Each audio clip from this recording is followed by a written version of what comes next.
Après un premier rendez-vous d'une rare intensité, les concurrents de la catégorie sport s'étaient donné rendez-vous dans les Cévennes gardoises pour disputer la deuxième manche du championnat de France de la montagne 2022 à l'occasion de la 48e course de côte de Saint-Jean-du-Gard-Col-Saint-Pierre, comptant également pour le championnat d'Europe de la montagne.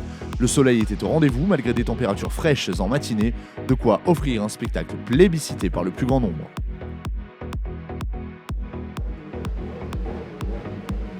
Engagé sur les deux tableaux dans le Gard, Billy Ritchen terminait la première montée de course du samedi en tête du classement général. S'il pouvait craindre le retour de certains de ses concurrents le dimanche, c'est avec assurance que l'Alsacien a déroulé tout au long de la journée pour s'offrir sa deuxième victoire consécutive, synonyme également de deuxième victoire en carrière après celle obtenue 7 jours auparavant à Bagnols-Sabran. Un début de saison en fanfare qui en dit long sur le potentiel de sa Nova Proto NP01 V8.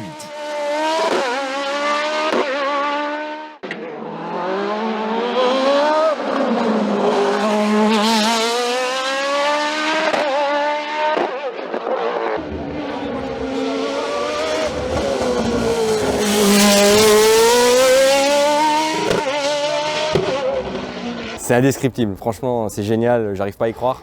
Là, une derrière l'autre, c'est des perfs incroyables, franchement. C'est un début de championnat qui est vraiment top, quoi.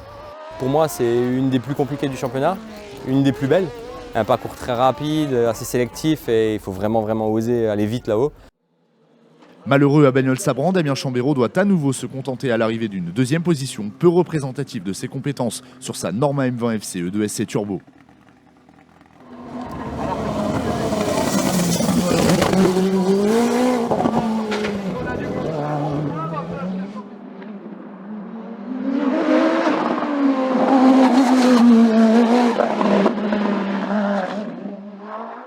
Sur la lancée de son podium obtenu lors de la première manche de la saison, Sébastien Petit s'offre une nouvelle troisième position scratch sur sa Nova Proto NP01 V8.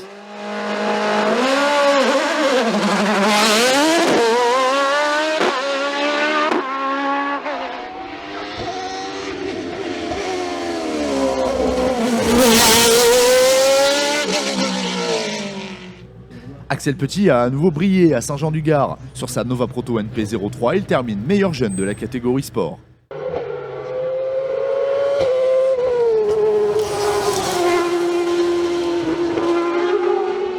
Superbe prestation de Kevin Petit au volant de la Norma M20 FC CN+. Quatrième au général, il remporte fort logiquement le groupe CN.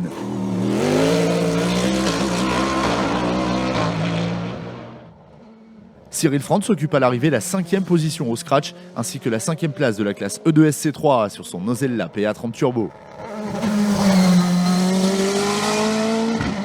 Il devance l'Espagnol Gonzalo Diaz, 6e de classe et 7e du général sur l'impressionnant BRC BR53 Turbo.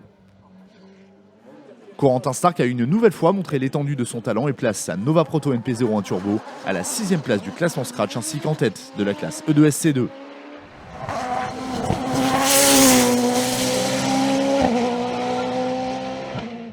Il devance dans cette classe Fabien Franz, de retour cette saison sur une Nozella PA 2002 litres que l'on devrait revoir un peu plus tard dans l'année.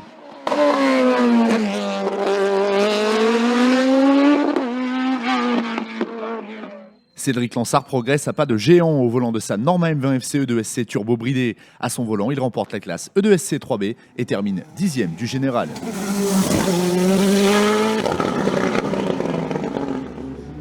Nouvelle démonstration d'Étienne Pernaut dans la classe CN2, dans laquelle il signe le nouveau record du tracé et s'impose sur sa Norma M20 FC 2 litres. Il termine également 9e au scratch.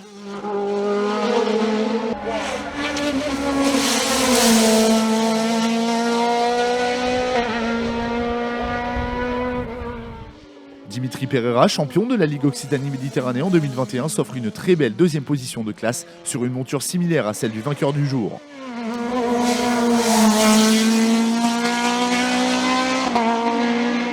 Olivier Berreur impose sa Norma M20 F3 litres dans la classe CN3, réservée aux sports prototypes de ce calibre. En CM, Jérôme Jacot n'a pas laissé la moindre miette à ses concurrents et s'impose au volant de son nouveau Speedcar GTR.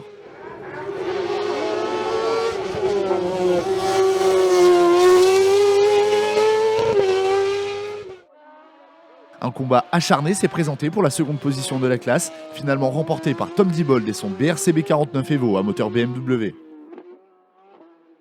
Maxime Doja, toujours en plein apprentissage de son nouveau tracking RC01B, monte sur la 3e marche du podium du CM au col Saint-Pierre. La victoire dans le groupe DE est tombée comme à Bagnols-Sabran dans l'escarcelle de Marc Pernaut sur sa Tatuus Formula Master. Le Doubien prend également la 8e position au général et la 2e de la classe DE2SS en Europe.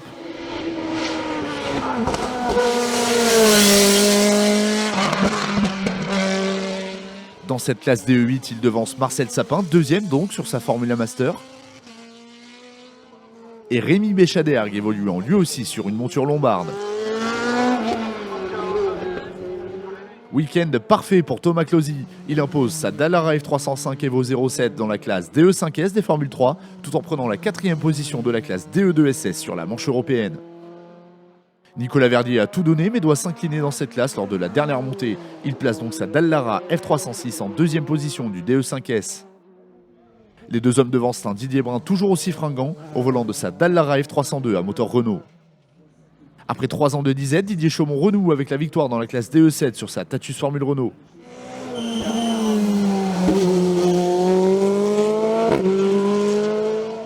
Il devance Gaëtan Bischoff qui effectuait là sa 2e course seulement au volant de sa Tatuus. Et Nicolas Neis ayant lui aussi débuté dans cette classe à Bagnols-Sabran, 3e. Pascal Ferretti a une nouvelle fois dominé le groupe 6-7 et la catégorie VHC Sport. C'est au volant de sa Marcadier GF02 qu'il s'y impose sur les deux tableaux. Prochain rendez-vous pour les concurrents de la catégorie sport les 30 avril et 1er mai prochains en Moselle pour la 50e course de côte d'Abrèchevillers-Saint-Quirin, 3e manche du championnat de France de la montagne 2022.